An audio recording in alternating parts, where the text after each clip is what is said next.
അപ്പോൾ ഇന്ന് എല്ലാവർക്കും ഓണ സെലിബ്രേഷനാണല്ലേ. സ്കൂളുകളിലും കോളേജുകളിലൊക്കെ ഇന്നാണ് ഓണ സെലിബ്രേഷൻ നടത്തുന്നത്. അപ്പോൾ എനിവേ എല്ലാവർക്കും ഹാപ്പി ഓണം. അപ്പോൾ നമ്മുടെ കുട്ടികളൊക്കെ നല്ല സ്റ്റൈലായിട്ട് ഒരുങ്ങി വന്നിട്ടുണ്ട് കേട്ടോ. ആൺകുട്ടികളൊക്കെ മുണ്ടൊക്കെ എടുത്തിട്ടുണ്ട്, ചില കുട്ടികൾ സാധാ പാൻറ്റൊക്കെ എടുത്താണ് വന്നിരിക്കുന്നത്. എന്നാലും നല്ല സ്റ്റൈലായിട്ട് എല്ലാവരും വന്നിട്ടുണ്ട് കേട്ടോ. ചില പെൺകുട്ടികൾക്ക് ഇന്ന് ഫാഷൻ ഷോയൊക്കെ ഉണ്ട്. അപ്പോൾ അതിനായിട്ട് അവർ പോയിക്കൊണ്ടിരിക്കുകയാണ് ഓഡിറ്റോറിയത്തേക്ക്. അപ്പോൾ നല്ല ഭംഗിയുണ്ടായിരുന്നു കേട്ടോ. അതായത് ഇതുപോലെ വെറൈറ്റി ഒക്കെ ആയിട്ട് ചില പെൺകുട്ടികളൊക്കെ ഒരുങ്ങി വന്നിട്ടുണ്ട്, നല്ല സ്റ്റൈലായിട്ട് കേട്ടോ. ഈ മലയാളി മങ്കകളിൽ തന്നെ നല്ല വെറൈറ്റി മലയാളി മങ്കകളൊക്കെ ഉണ്ടായിരുന്നു, നല്ല ഭംഗിയുണ്ടായിരുന്നു എല്ലാവരെ കാണാൻ വേണ്ടിയിട്ട്. അപ്പോൾ ഇന്ന് ഇവർക്ക് ഓണസദ്യയുണ്ട്. അപ്പോൾ അതിന് ഓരോ പേരൻസും ഓരോ കറികൾ ഉണ്ടാക്കി കൊണ്ട് ചെല്ലണമെന്ന് പറഞ്ഞിട്ടുണ്ടായിരുന്നു.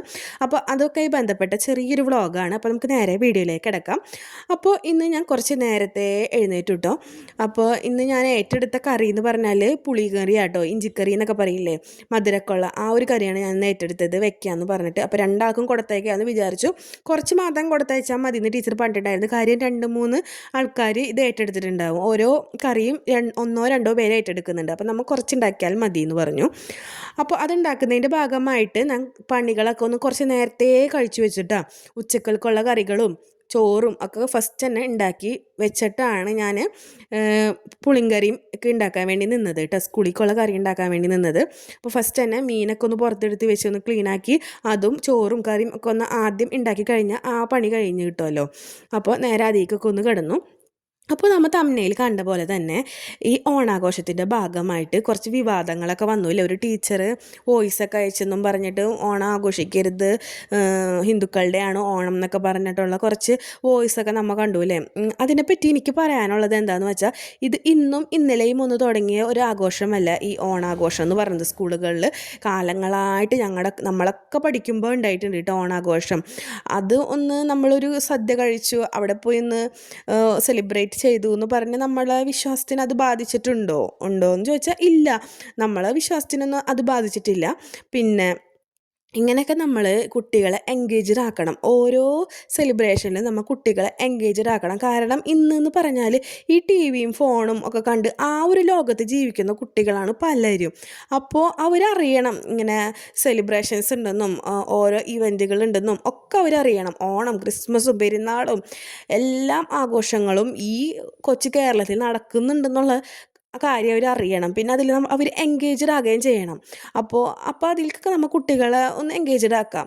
അപ്പോൾ അവിടെ പോയി കുറച്ച് സദ്യ കഴിച്ചെന്ന് കരുതിയോ അല്ലെങ്കിൽ പായസം കുടിച്ചെന്ന് കരുതിയോ ഒന്നും വിശ്വാസത്തെ അത് ബാധിക്കുന്നതായിട്ട് എനിക്ക് പേഴ്സണലി തോന്നിയിട്ടില്ല. അപ്പോൾ അതൊരു രസമാണ്. കുട്ടികളും തമ്മിലുള്ള കുറച്ച് നല്ല നിമിഷങ്ങൾ അതിപ്പോൾ മാത്രമേ ഉണ്ടാകുള്ളൂ. വലുതാകുമ്പോൾ അവർ വേറൊരു നിലയിലെത്തുമ്പോൾ ഇതൊക്കെ ഒന്ന് ഓർമ്മകളൊക്കെ അയവിറക്കാനുള്ള കൊച്ചു നിമിഷങ്ങളായിട്ട് മാത്രം നമ്മളിതിനെ കാണാൻ വേണ്ടി ശ്രമിക്കുക കേട്ടോ. ആരെയും ടീച്ചർ ഇപ്പോൾ കുറ്റപ്പെടുത്താൻ വേണ്ടി പറഞ്ഞതല്ല. അപ്പോൾ നമുക്ക് ആഘോഷിക്കാൻ താല്പര്യമില്ല, അയ്യോ ഇത് തെറ്റാണെന്നൊക്കെ തോന്നുകയാണെങ്കിൽ നമ്മൾ മാറി നിൽക്കുക. വേണ്ട എനിക്കിത് ആഘോഷിക്കണം വെച്ചാൽ നമ്മൾ മാറി നിൽക്കുക. മറ്റുള്ളവരെ നമ്മൾ അത് പറഞ്ഞ് തിരുത്താൻ വേണ്ടി നിൽക്കേണ്ട കാര്യമൊന്നുമില്ല. അപ്പോൾ അങ്ങനെയാണ് എനിക്ക് പറയാനുള്ളത്. അപ്പോൾ അവർക്ക് വേണ്ടിയിട്ടുള്ള കറികളൊക്കെ ഞാൻ 2 ബോട്ടിലാക്കിയിട്ട് ഇഞ്ചമ്പുളിയൊക്കെ ഒന്ന് പകർത്തി വെച്ച് അടുക്കളയൊക്കെ ഒന്ന് ക്ലീൻ ആക്കിയിട്ടിട്ടുണ്ട്. എന്നിട്ട് ഞാനൊന്ന് സ്കൂളിൽ നിന്ന് കൊണ്ടാക്കാൻ വേണ്ടി പോയി. അപ്പോൾ അവർ ടാറ്റയൊക്കെ പറഞ്ഞ് ഭയങ്കര ഹാപ്പി ആയിട്ടാണ് ഇരിക്കുന്നത്. അപ്പോൾ 2 ആളും കൂടി നല്ല സ്റ്റൈലൊക്കെ ആയിട്ട് പോയിട്ടുണ്ട്. അപ്പോൾ അവിടെ ചെന്നിട്ട് ഇങ്ങനെ പറയണത്, ഈ ഡ്രസ്സ് എനിക്ക് ഇന്നലെ മേടിച്ചതാണ്, അങ്ങനെയാണ് ഇങ്ങനെയാണ് എന്നൊക്കെ പറഞ്ഞ് എല്ലാവരോടും കഥ പറയണം കേട്ടോ. അപ്പോൾ മുണ്ട് എടുക്കാത്തതിന് ഞാൻ ഇപ്പോൾ കരയുന്നു. പക്ഷേ മുണ്ട് എടുക്കാത്തതിന് കരച്ചിലൊന്നും ഇല്ല കേട്ടോ. അവർക്ക് വേണ്ടാന്ന് പറഞ്ഞാൽ വേണ്ടാന്ന് തന്നെയാണ്. മുണ്ട് ഇങ്ങനെ ഊരിപ്പോകും എന്നൊക്കെ പറഞ്ഞിട്ട് മുണ്ടൊന്നും എടുത്തില്ല കേട്ടോ അവർ. അങ്ങനെ അപ്പോൾ അത്രേ ഉള്ളൂ. അപ്പോൾ എനിക്ക് ഇതൊക്കെയാണ് പറയാനുള്ളത്. അപ്പോൾ ഇന്നത്തെ വ്ളോഗ് ഇത്രയൊക്കെ തന്നെയാണ്. അപ്പോൾ ഇത് ഇഷ്ടമാണെങ്കിൽ എല്ലാവരും ഒന്ന് ലൈക്ക് ചെയ്ത് സബ്സ്ക്രൈബ് ചെയ്ത് കൂടണേ. അപ്പോൾ നിങ്ങൾക്ക് എല്ലാവർക്കും എൻ്റെ വക ഹാപ്പി ഓണം. അപ്പോൾ നിങ്ങളെ കുട്ടികൾക്ക് എന്നാണ് ഓണാഘോഷം എന്നും ഓണാഘോഷം എങ്ങനെയാണ് സദ്യയുടെ അറേഞ്ച്മെൻ്റ് എന്നൊക്കെ ഒന്ന് കമൻറ്റ് ചെയ്താൽ മാത്രം മതി. അപ്പോൾ എങ്ങനെയാണെന്ന് ജസ്റ്റ് നമുക്കൊന്ന് അറിയാൻ പറ്റുമല്ലോ. അപ്പോൾ ഞങ്ങൾക്കൊക്കെ ഇവിടെ ഇങ്ങനെ കറി ഓരോ പാരൻസും ഉണ്ടാക്കി കൊണ്ടു ചെല്ലണം എന്നൊക്കെയാണ്. അപ്പോൾ നിങ്ങൾക്ക് എങ്ങനെയാണെന്ന് ഒന്ന് കമൻറ്റ് ചെയ്യട്ടോ. അപ്പോൾ മറ്റൊരു വീഡിയോയുമായി കാണാവുന്നതാണ്. അപ്പോൾ എല്ലാവർക്കും ഹാപ്പി ഓണം. ബായ്.